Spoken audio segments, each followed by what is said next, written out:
5 seconds to go.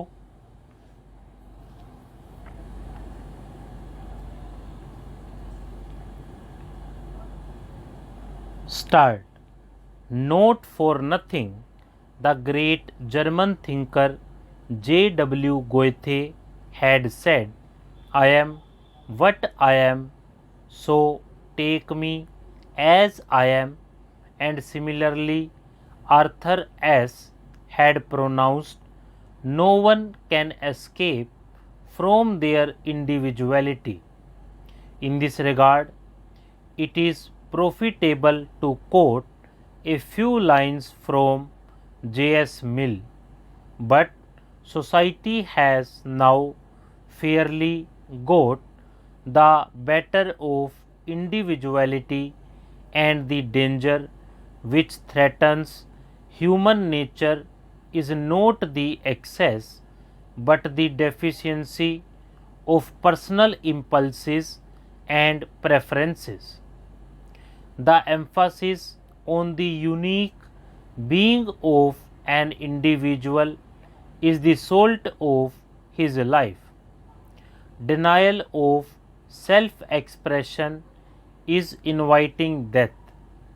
Irreplaceability of individuality and identity is a grant of respect to self. This realization is one's signature and self-determined design. One defines oneself. That is the glorious form of individuality.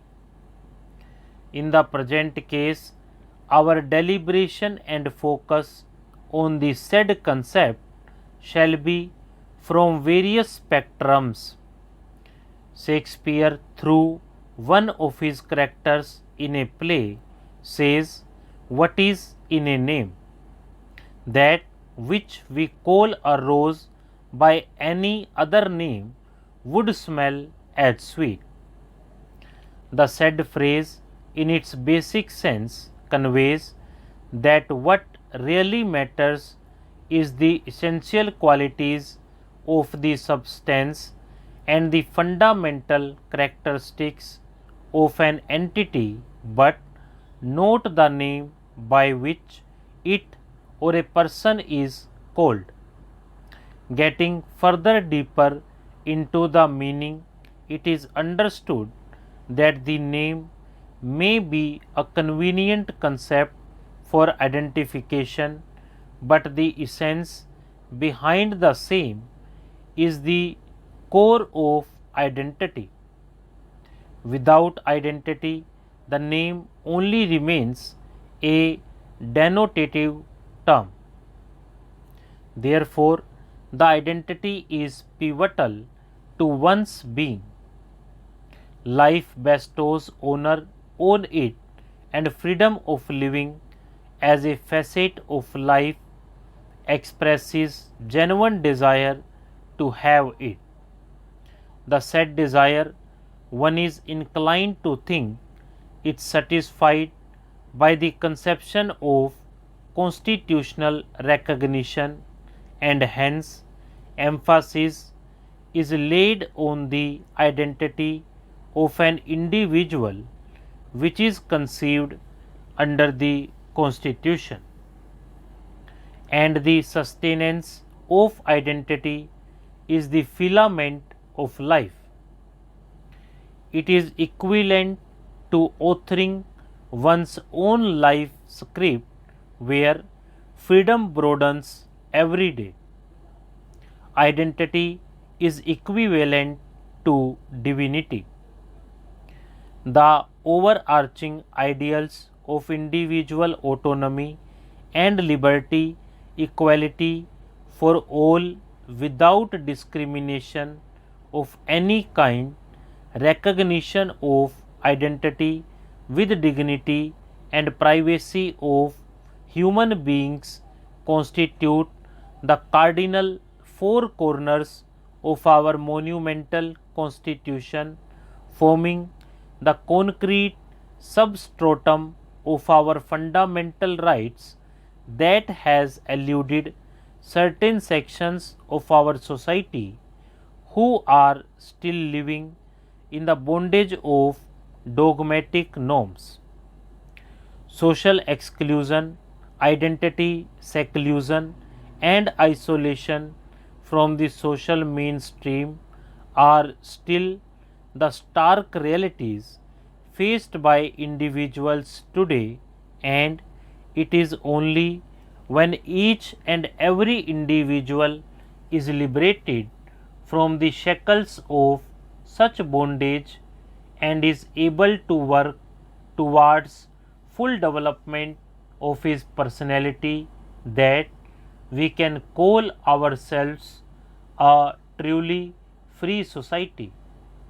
The first step on the long path to acceptance of the diversity and different colors that nature has created has to be taken now by vanquishing the enemies of prejudice and injustice and undoing the wrongs done so as to make way for a progressive and inclusive realization of social and economic rights embracing all, and to begin a dialogue for ensuring equal rights and opportunities for the less than equal sections of the society.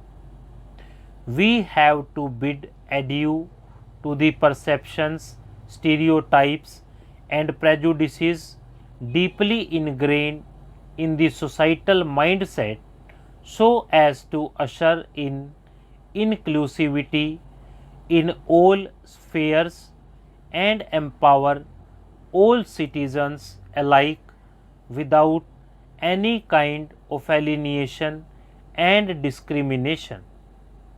The natural identity of an individual should be treated to be absolutely essential to his being. What nature gives is natural. That is called nature within. Thus, that part of the personality of a person has to be respected and not belittled or looked down upon. The said inherent nature and the associated natural impulses in that regard are to be accepted. Non acceptance of it by any societal norm or notion and punishment by law on some obsolete idea and idealism affects the kernel of the identity of an individual. Destruction of individual identity would amount to crushing of intrinsic dignity that cumulatively encapsulates the values of privacy, choice, freedom of speech, and other expressions. It can be viewed from another angle. An individual in exercise of his choice may feel that he/she should be left alone, but no one, and we mean no one, should impose solitude on him/her. The eminence of identity has been clearly stated in National Legal Services Authority versus Union of India and others, popularly known as Nalsa case, wherein the court was dwelling upon the status of identity of the transgenders. Radhakrishnan judge, after referring a number of judgments and certain informational covenants, opined that gender identity is one of the most fundamental aspects of life, which refers to a person's intrinsic sense of being male, female, or transgender or transsexual person. A person's sex is usually assigned at birth, but a relatively small group of persons may be born with bodies which incorporate both or certain aspects of both male and female physiology. The learned judge further observed that at times genital anatomy problems may arise in certain persons. Stop.